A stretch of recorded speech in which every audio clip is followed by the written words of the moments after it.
अतुलित महिमा वेद की, तुलसी किन्ह विचार, जो निंदत निंदित भय, विदित बुद्ध अवतार। नमस्कार प्रिय दर्शकों, दोहावली की इस दोहा में तुलसीदास जी लिखते हैं कि वेदों की महिमा अतुलित है। इसकी ऐसी महिमा है कि भगवान बुद्ध ने जब वेदों की निंदा की तो उनकी भी निंदा होने लगी, यद्यपि वो साक्षात भगवान विष्णु के अवतार थे।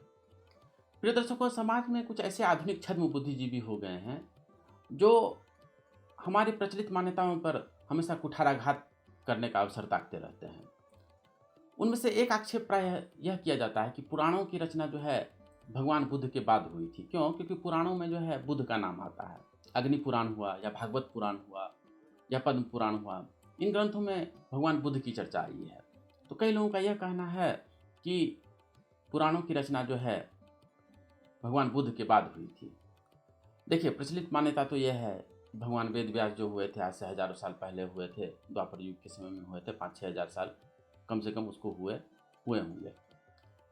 और जो भगवान बुद्ध का अवतार कहा जाता है वो आज से 2-3 हजार साल के आसपास पहले की बात है। तो कई लोग जो है यह सिद्ध करने का कोशिश करते हैं कि ये पुराण जो है सब बुद्ध के बाद उसकी रचना हुई थी और किसी वेद व्यास ने उसकी रचना नहीं की थी। प्रिय दर्शकों, सबसे पहले हमें यह बात समझ लेना चाहिए कि जो शास्त्रों के रचयिता महर्षिगण होते थे वह दिव्य दृष्टि से संपन्न होते थे।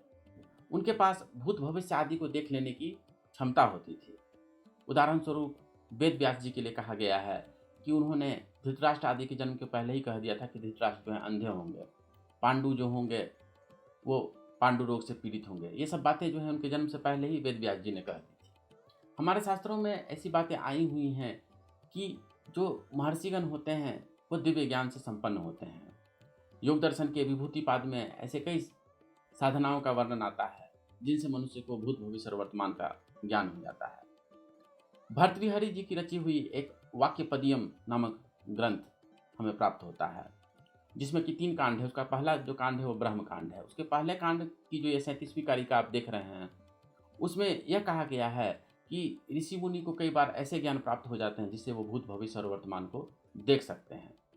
इसीलिए हमारे शास्त्रों में ऐसी बातें आई हुई हैं जिसमें भविष्य की बातों की भी चर्चा आई हुई है। पुराणों में तो कल्कि अवतार की भी कथा आई है। कल्कि जी का अवतार अभी तक हुआ नहीं, तो हम क्या मान लें? पुराणों की अभी तक रचना ही नहीं हुई है? नहीं, जो महर्षिगण होते हैं वो दिव्य ज्ञान से संपन्न होते हैं। देखिए, रामायण में भी एक ऐसा प्रसंग आता है जब याज्ञवल्क्य जी की भविष्यवाणी की चर्चा की गई है। जी हाँ, जब भरत जी जो है अपने माताओं को लेकर के जाते हैं राम जी को जंगल में मनाने के लिए, तो माताएं भी उनके साथ आई रहती हैं। उधर से जनक जी और सुनैना जी भी आ पहुंचते हैं जंगल में ही। तो सुनैना जी की और इन माताओं की, कौशल्या और सुमित्रा आदि की जो है भेंट होती है। तो सुनैना जी जो हैं वह एक भविष्यवाणी के बारे में बताती हैं जो याज्ञवल्क्य ऋषि ने की थी। याज्ञवल्क्य ऋषि का तो नाम कौन नहीं जानता है। बृहदारण्यक उपनिषद में इनकी बहुत महिमा आई है। यह यजुर्वेदों का भी इन्होंने बहुत विस्तार किया था। यह तो एक मंत्र दृष्टा ऋषि थे। तो याज्ञवल्क्य जी की भविष्यवाणी सुनैना जी सुनाती हैं कौशल्या जी को। क्या भविष्यवाणी की थी याज्ञवल्क्य जी ने? राम जाई बन करी सुरकाजू, अचल अवधपुर करी हैं राजू। अर्थात राम जी का वनवास होगा, जंगल में जाकर के वो जो है राक्षसों का विनाश करेंगे, देवताओं का कार्य संपन्न करेंगे और अयोध्या में आकर के वहाँ अचल राज्य करेंगे। अमर नाग नर राम बाहुबल, सुख बस यहीं अपने अपने थल। अर्थात देवता, नाग और मनुष्य राम जी के बाहुबल का सामर्थ्य प्राप्त करके सब अपने अपने स्थान पर सुखपूर्वक निवास करेंगे। यह सब जाग बलिक कही राखा, मुधा न होई देवी मुनि भाखा। अर्थात सुनैना जी कहती हैं कि यह जो भविष्यवाणी है याज्ञवल्क्य ऋषि ने की है, यह सब उन्होंने पहले ही कह रखा है। उनकी बातें जो है झूठी नहीं हो सकती है। तो ऋषि जो होते हैं वो दिव्य ज्ञान से संपन्न होते हैं। वो भविष्य के बारे में कई बार पहले ही जान जाते हैं।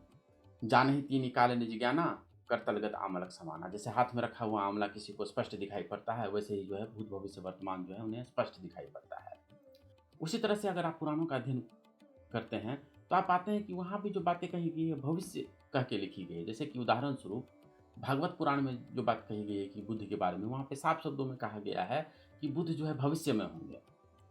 पद्म पुराण में जो भगवान बुद्ध की बात कही गई है वहाँ भी यह साफ शब्दों में कहा गया है कि बुद्ध जो है भविष्य में होंगे। इसलिए इस प्रकार की शंका नहीं करनी चाहिए, इस प्रकार के कुतर्क नहीं करने चाहिए कि पुराण जो है वेद व्यास की रचना नहीं है, किसी और ने जो है भगवान बुद्ध के बाद वेद व्यास के नाम से लिख दिया था। नहीं, ऐसी बात नहीं है। पुराण वेद व्यास जी की ही रचना है वो भविष्य की कई बातों से वो परिचित थे, इसीलिए उन्होंने इस प्रकार की बातें पुराणों में लिखी है कि भविष्य में ऐसी घटनाएं होंगी।